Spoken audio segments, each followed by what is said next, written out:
Welcome back to my channel. In this video, I'm gonna talk about the refrigeration cycle.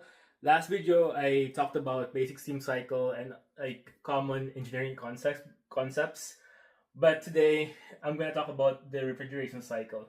So the main thing on the ship, example, it's getting hot, right? Because if during underways or deployments, it's gonna be like the ship is moving to a warmer area or zone, and it's accumulating. It's metal, right? It's steel, so it's accumulating those heat, like direct sunlight and other heat from the other heat sources. I mean, so in order for the ship or the crew to actually survive the temperature, we need AC or refrigeration, right? So to keep ourselves cool, the people, and also the foods that we eat, like in proper temperature. So whenever you're talking about refrigeration, right? People, like, if you're not really aware of what's going on, like you would think that the AC example, like air compressor or air conditioning equipment, is blowing cold air, but it's wrong. Like the thing that happens is like the AC has refrigerants on it that actually takes off the heat out of the space and discharges it somewhere else. It's not like it's removing the heat from the space. That's why um, it's cooling the space itself. So that's the concept. So over here, it's the refrigeration cycle. So this one is just like a drawing that I made. Again, if you are familiar with refrigeration cycle, it has two sides over here. So I'm gonna divide this one into half. So this half over here on the left side will be the low side, and the right side over here will be the high side of the refrigeration cycle. So in refrigeration cycle, there's gonna be different components as well.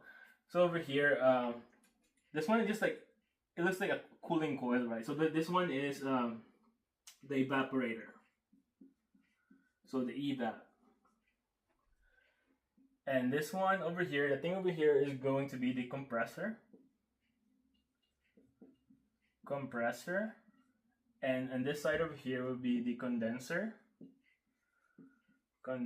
side, and then the bottom part over here will be we call it TXV, or the thermal expansion valve. So that's going to be the bottom one. So um, when the refrigerant is introduced into the system, right, so it's going to be on this side first. So it goes to the evaporator to evaporate the refrigerant. So over here, the refrigerant is still like low pressure, low P. I'm just gonna abbreviate this one: low pressure and low temp.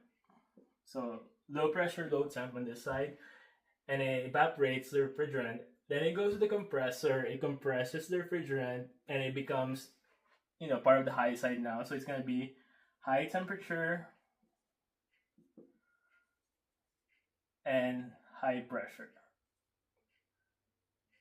So high temperature and high pressure. Again, it becomes high pressure because again, the air or the refrigerant is being compressed. After it evaporated, so it's compressed, so it's gonna be high pressure.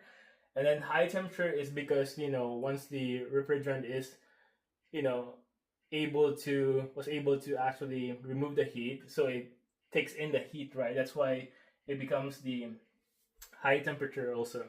Over here, again, it's a cycle, so same as basic steam cycle.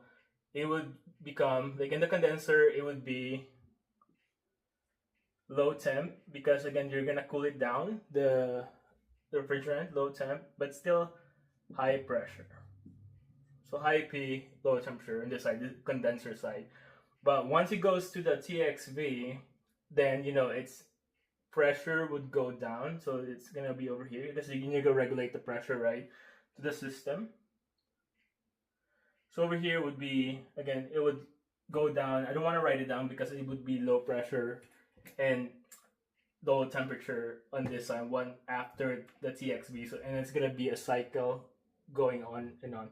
Again, there's gonna be a lot of things that can go wrong, like back frosting, or going back of the refrigerant, and the one of the components is gonna be a problem, or stuff like that. But we're not gonna talk about that in this video.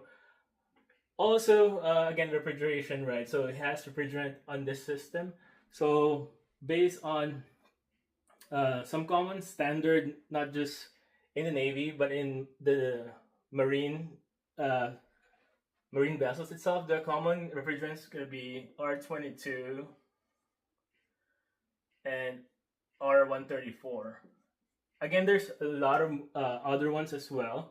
And the issue that they have on refrigerants on the ship that are being used by the vessels, right? Because it contains chemicals that can deplete the ozone layer. So some of them contains like chlorofluorocarbons (CFCs), which again depletes the layer of ozone, and again it creates more ultraviolet rays penetrating the earth, and that's going to be harmful in the long run to the earth itself and also the living things, like including the people on earth. So over here, again, when it comes to refrigeration, right, you have to consider humidity as well. So this one is the amount of water vapor uh, in the space or in the air.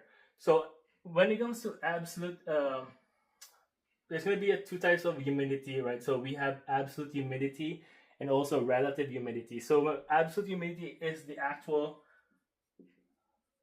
amount of water vapor. So it's the actual amount of water vapor expressed in volumes. Expressed in volume. Meanwhile, if we're talking about relative humidity, it's still the amount of water vapor also, but expressed in percentage. Express as percentage. So it means that, like you would say like 40% relative humidity, so it's 40%. So again, it's like expressed in percentage, but the absolute one would be the actual amount of water vapor in a volume sense. That would be like the definition of that one. Again, there's also things, like if you're dealing with refrigerants, you need to be also certified to perform that, because again, it's a hazard, it's toxic, toxic chemical.